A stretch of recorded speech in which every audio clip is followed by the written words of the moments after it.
السلام علیکم ورحمۃ اللہ وبرکاتہ۔ وعلیکم السلام ورحمۃ اللہ وبرکاتہ۔ یہ برتھ ڈے مناتے ہیں تو اس کا کیک اگر چاکلیٹ کوئی دیے تو کھا سکتے ہیں کیا؟ اور ایک دیکھیے سوال ہے۔ برتھ ڈے کا کیک ہو یا ایسی ہی کوئی حرام یا بدعتی مناسبت ہو تو اس کو سمجھنے کے لیے شرکیہ مناسبات کو آپ سمجھیں تو سمجھ میں آ جائے گا۔ اگر کوئی حلوہ ہے یا اسی طریقے سے کوئی بھی کھانے پینے کی چیز ہے جو کسی درگاہ سے کے نام پہ آپ کو دی جاتی ہے یا درگاہ پہ ڈالنے کے بعد تقسیم کی جاتی ہے تو کیا آپ اسے لینا پسند کریں گے؟ ظاہر سی بات ہے کہ نہیں۔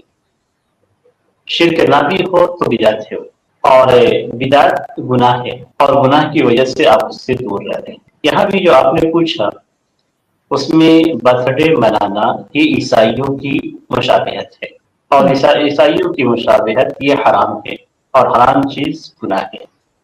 تو نتیجہ یہ نکلتا ہے کہ جو کھانے کی چیز آپ کو دی گئی ہے وہ حرام مناسبت سے دی گئی ہے اور گناہ کی صورت میں دی گئی ہے۔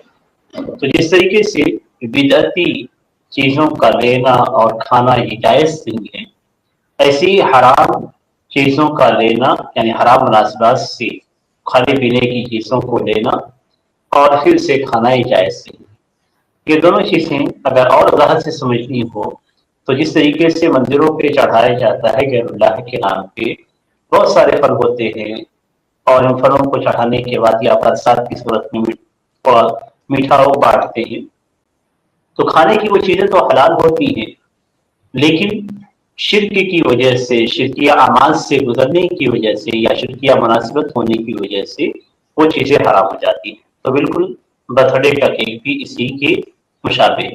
تو مثال کے طور پہ اگر کوئی آپ کو کوئی کیلا یا دیگر چیزیں کسی مندر کا اٹھا کر دیتا ہے تو کیا آپ اسے کھائیں گے؟ نہیں کھائیں گے۔ تو ایسے ہی آپ اس کو بھی نہیں کھائیں گے۔ جی شکریہ۔